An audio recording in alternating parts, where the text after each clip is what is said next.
আজ আমি একটা ভিডিও নিয়ে এসেছি বাংলাদেশের মানুষদেরকে বোঝানোর জন্য। বাংলাদেশ থেকে শিক্ষামন্ত্রী, জনসংখ্যা যারা আছে তারা এবং অন্যান্য লোকেরাও অনেক কথা বলছে, শুনলাম যে ফারাক্কার বাঁধ নাকি খুলে দিয়েছে বাংলাদেশে ডুবানোর জন্য। সমস্ত তথ্য ভুল। কারণ হচ্ছে আজকাল বৃষ্টি বাংলাদেশে খুব হচ্ছে, ইন্ডিয়াতে খুব হচ্ছে। বৃষ্টির জন্য যেখানে নিচু জায়গা সেখানে জল জল দিয়ে জমবে। বাংলাদেশকে উঁচু জায়গা বলো, বাংলাদেশ হচ্ছে খুবই নিচু জায়গা, তাই বাংলাদেশে জলে ভরে যাচ্ছে। বৃষ্টি, প্রবল বৃষ্টি হচ্ছে, তার ফলে কি হচ্ছে, বন্যা হচ্ছে। আর বাংলাদেশের লোকেরা কি বলছে, ফারাক্কার বাঁধ নাকি ভেঙে দিয়েছে। ফারাক্কার বাঁধটা কোথায়, বাংলাদেশ কেউ জানে? যদি জানতো তাহলে কি এই ভুলভাল কথা কি বলতো? বাংলাদেশকে ডুবানোর জন্য শত্রুতা করছে ভারত? এটা কখনো হতে পারে না। আসে মুর্শিদাবাদের যদি কখনো ফারাক্কার বাঁধ খুলে দেয় তাহলে ডুববে কে? বাংলাদেশ আগে ডুববে নাকি ইন্ডিয়া ডুববে? আগে ডুববে মুর্শিদাবাদের পাশেই হচ্ছে কিনা ওই ফারাক্কা বাঁধ। এবার ফারাক্কা বাঁধটা খোলা মানে তো মুর্শিদাবাদ ডুববে। মুর্শিদাবাদ না ডুবে আগে বাংলাদেশ ডুবে যাবে? কেমন শিক্ষা আপনাদের? কোনো শিক্ষার কি কোনো গুণ নেই আপনাদের কাছে? এই কি শিক্ষা? যে শিক্ষামন্ত্রী বলতে এরকম বলছে, রিপোর্টাররা বলতে এইরকম বলছে যে ফারাক্কার বাঁধ নাকি আমাদের ডুবানোর জন্য খুলে দিয়েছে। শিক্ষার কোনো আপনাদের কোনো গুণই নেই। তাই যদি থাকতো তাহলে যে বাংলাদেশ স্বাধীন করেছে, হ্যাঁ, তাদের পুরো ফ্যামিলির পুরো নাম নিশান পুরো মিটিয়ে দিচ্ছেন। হ্যাঁ, কেমন আপনাদের শিক্ষা? আপনাদের শিক্ষার কোনো গুণ নেই। আপনারা শিক্ষার ছাত্র আন্দোলন করে পুরো বাংলাদেশ শিক্ষাকে পুরো ডুবিয়ে দিলেন।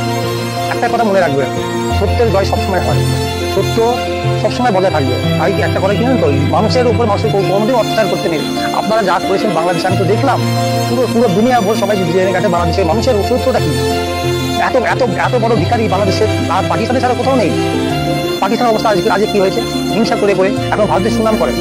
আর আপনারা কোনদিন ভারতের সুনাম করতেই পারেনি। কারণ কি, আপনারা হচ্ছে ভূখাক্ত, আপনাদের পেটে অনেক খিদে। তাই তো আপনারা হিন্দুদের উপর অত্যাচার করে আপনারা নিজেদের পেটকে বাঁচানোর চেষ্টা করেন। কখনো এটা নয়। রামকৃষ্ণ আশ্রমে দেখুন আপনারা কিভাবে অত্যাচার করেছেন, সেটাকে ভুলে গেছেন। তারাই আবার এখন কি করছে, বন্যার মধ্যে তারা এখন খিচুড়ি বানিয়ে সবাইদেরকে দিচ্ছে। কেন? হিন্দুদের দিচ্ছে, সবাইদের দিচ্ছে।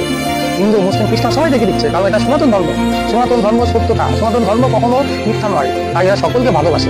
হিন্দু, মুসলিম, খ্রিস্টান কি কাউকে এরা দেখে না, সবাইকে ভালোবাসে। কারণ মানুষ হচ্ছে সত্যতা।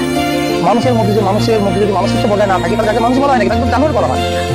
কত নিরীহ শিশুদের, কত মানুষদেরকে মেরে আপনারা হত্যা করেছেন, এটাকে ভালো কাজ করলেন নাকি? আর বাংলাদেশ এখন ইন্ডিয়ার সঙ্গে শত্রুতা ভাবে লাগাতেন। আপনারা কি ছোট্ট একটা দেশ হয়ে আপনারা এইরকম উল্টোপাল্টা করছে? আপনারা কি শিক্ষা পান?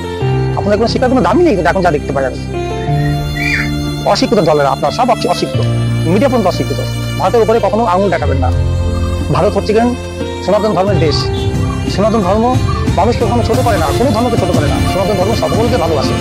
তাই আপনারা শিখুন, সনাতন ধর্মের মধ্যে মানুষের বিচার শিখুন। এরা কখনো মানুষকে হত্যা করে না, এরা কখনো মানুষকে অন্যভাবে দেখে না, সবসময় ভালো চোখে রাখে। আপনাদের শিক্ষার অনেক অভাব আছে। শিক্ষা তাদের অর্জন করে বাংলাদেশকে বাঁচান, বাংলাদেশকে ভালো করুন। নমস্কার।